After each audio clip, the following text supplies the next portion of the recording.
How's it going, YouTube? It's me, the Cool Loser, and today's video is going to be on the full review for the LG G4 as fast as possible. I've been using it for about a month now, and I think I know all its ins and outs.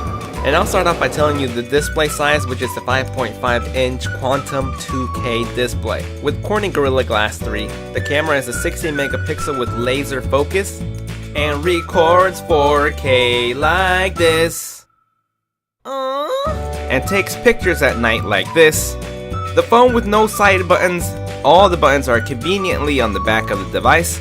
With a removable back cover you can interchange with different designs, which of course allows you to swap the battery, expand the memory, and insert your micro SIM card. The Quantum display is still bright enough to use in direct sunlight, although it's not the brightest, but you can still use it. As you can see, my camera still picked it up. Correct me if I'm wrong, but I remember LG being the first to do the tap to wake feature, where you can double tap the display and it'll wake your phone at any time. If you double tap the volume down, it will quick launch your camera and take a picture.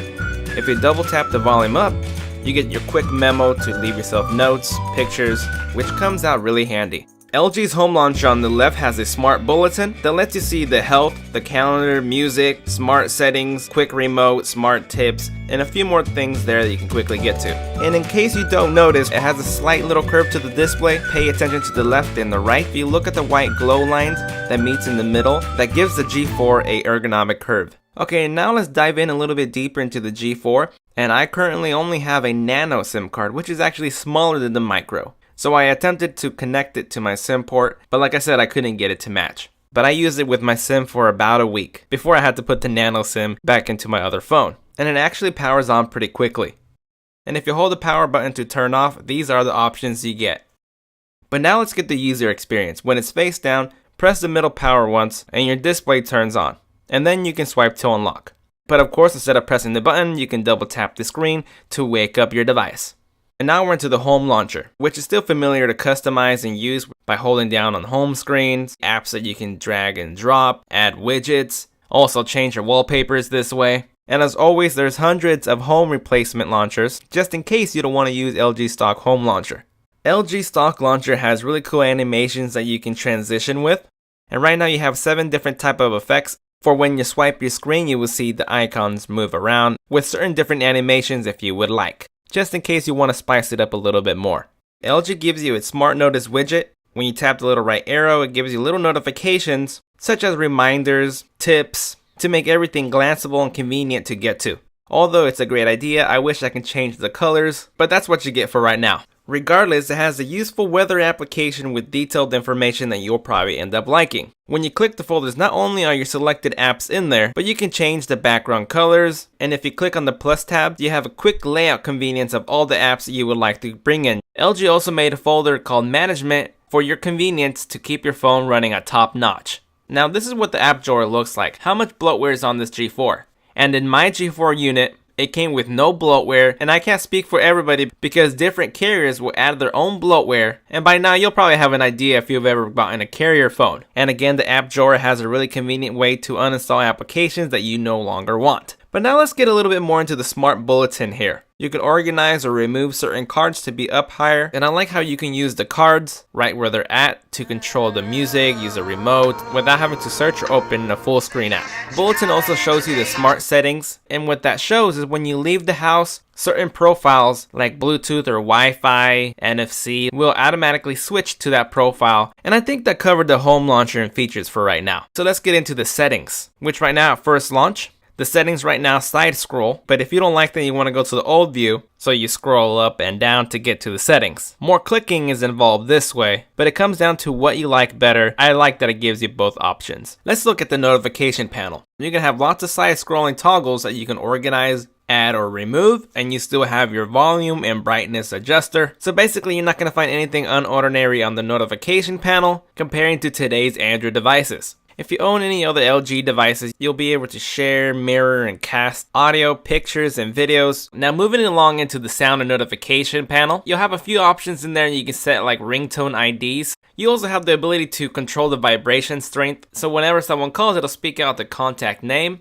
You have the ability to change the font that will theme throughout your whole entire device. which also gives it another custom personal touch. And then we have the home touch buttons, which on the bottom are your navigation keys, where you can rearrange, add or remove to your liking. You can even change the color too, unlike Nexus devices where it doesn't allow you to do this. And here's another cool feature you can do. And the hide home touch buttons is your navigation bar that will remove in certain applications or games that you wish to no longer be there. That way you can have a full screen and swipe up to reveal your navigation bar. Okay, let's get into the lock screen where you can select swipe, the knock code, pattern, the pin, or the password. Now you can customize a secret knock code, and I use the Super Mario theme to unlock my phone. Check this out. You have to admit that's pretty cool. Now let's take a look at the screen swipe effects, which gives you 5 different animations of unlocking. As you can see, you touch the screen and it does a different animation when you touch the screen, and the further you pull apart, it animates and unlocks your phone. And here you can customize your shortcuts for your lock screen. Remember those smart settings I was talking about when you're at home or when you leave home? You get options to turn certain toggles on and off, choose what happens when you plug in your headphones. Really useful features. Now let's take a look in the storage, which you can see this is a 32GB version. In the battery and power saving, you can see that you can add the percentage on your status bar, you can click in the battery usage, and you can scroll all the way back to where you first had it charged fully at 100. And I'm already at 87 hours with 57% still left discharging. This has one of the best standby time I've ever seen on any Android device. Oh yeah, and it has a battery saver mode and a game optimizer to save on performance and battery. It's built-in smart cleaning system, which allows you to clean up those unnecessary files. And then clicking onto the apps, you can manage your installed applications and move them to your SD card if you want to make more available space on your onboard memory. Dual window allows you to multitask with 2 windows, so you can do 2 things at once. Maybe you want to check your email on one, and another one you want to watch my YouTube videos. Not every app is able to split screen, but the ability to do this is very useful if you need it. And if you want to resize the windows, it's very easy with a drag and pull.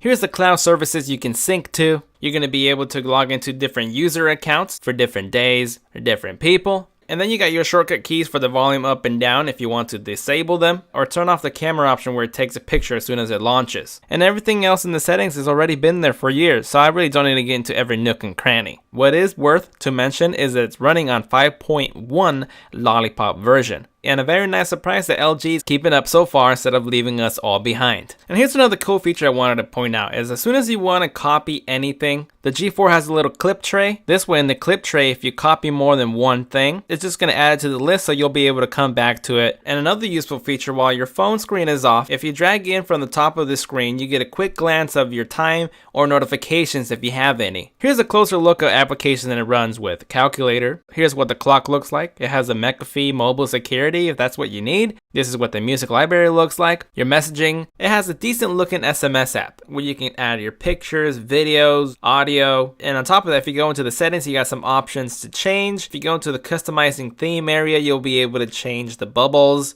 change the wallpaper, whatever it has with, or include your own pictures for the background, and you can actually set them individually. Now the voice recorder looks like this. Works really nicely, although the microphone sensor seems to be a little bit on the quiet side. And I have some video tests coming up pretty soon in this video. And here's the weather app, which we already seen. And my model version straight from LG didn't have any bloatware. And like I said, I can't tell you how yours is gonna be. Now how about that charger? The USB cord itself has little ridges so you know where to plug it in the correct way. Supposedly it supports quick charge, which I found it to charge this 3000 mAh battery pretty quick. Now let me talk about the backfiring speaker. And I must say I actually prefer it, and that's only because my palm tends to cover the bottom facing speakers on other devices. This is the full volume on the G4.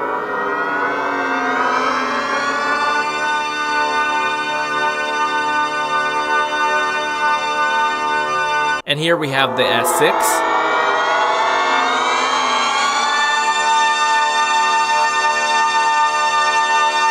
Again, here we have the G4.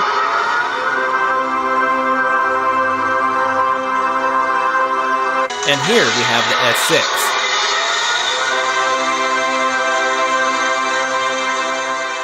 And now, the laser focusing 16 megapixel f1.8 sensor on the LG G4, one of its best top features of this phone, shall now be discussed. So let's do it to it. The laser makes the camera focus so much better and faster. But let's open the camera app outside. Obviously, it launches pretty quick, and without having to touch the screen or the shutter button, you can hit the volume up or down to take the picture. You can swipe across the screen to get to the front-facing camera or hit the swap button. And my little tiny gripe about the camera settings, I don't like the way it has it laid out. It's not very intuitive, it's kind of ugly, and kind of like a chore to go through it. Not that I will lower the megapixel count, but I don't see any option to do it. It only tells me the aspect ratio. I just think it's not clear enough for other people to understand. So they need to make the settings a little bit easier to understand and navigate through. I'm talking about the settings, not the white balance, the manual focus, the ISO, the shutter speed. Not those. Those are fine where they're at. 4K records really fast. I can have shaky hands, and the built-in stabilizer will keep my video smooth and enjoyable to watch. Now keep in mind, this has full control like a DSLR camera. You'll be able to manually control the shutter speed, ISO, manual focus, and also manually control the white balance. And all these are key features to DSLR cameras, and I have to say, without third-party applications, this is baked into the camera software, which is a very welcome feature that should be available on all camera phones. Now, did you see that? G4's 8 megapixel camera takes really good self-portrait pictures. When you take the picture, you can bring the phone up to your face and it goes to the photo you've taken, you bring it away from your face, and it goes back to try to take a picture. Now for the next clips, I'm going to show you 4K recording that's going to be rendered down to 1080p, but I'm going to stay quiet and let you guys hear to the audio. This is exactly how it's supposed to be, no turning down or anything, no enhancement. Of course it will be chopped down and YouTube scale will lower the quality some bit, so check it out. Look at your pooter. Oh my god, you're a little weird looking thing. It likes you, it's following you. Come here. Come here, little thingy. Come here, little kitty. What's up, little Bree?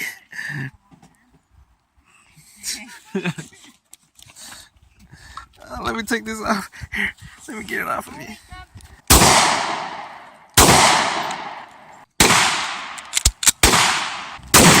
Oh my God.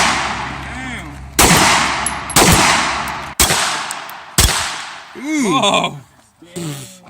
Bad round.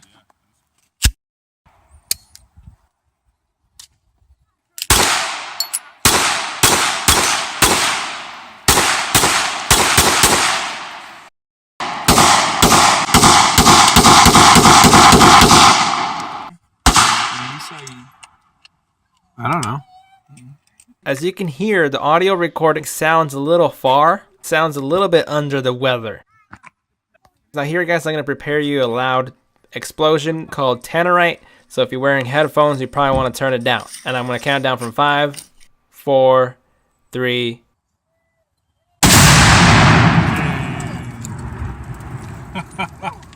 Yeah, that was pretty loud. And believe it or not, the Tannerite is legal to explode. So anyway, around 2 in the morning, as you can see, recording video is almost pitch black. But on the G4, if you adjust the shutter speed, you'll end up taking pictures like this. And that's at the middle of the night. Keep in mind, to be fair, I'm using a tripod. If you try to handhold this with the shutter speed at 8 seconds, if you shake around, the photo will turn out very blurry.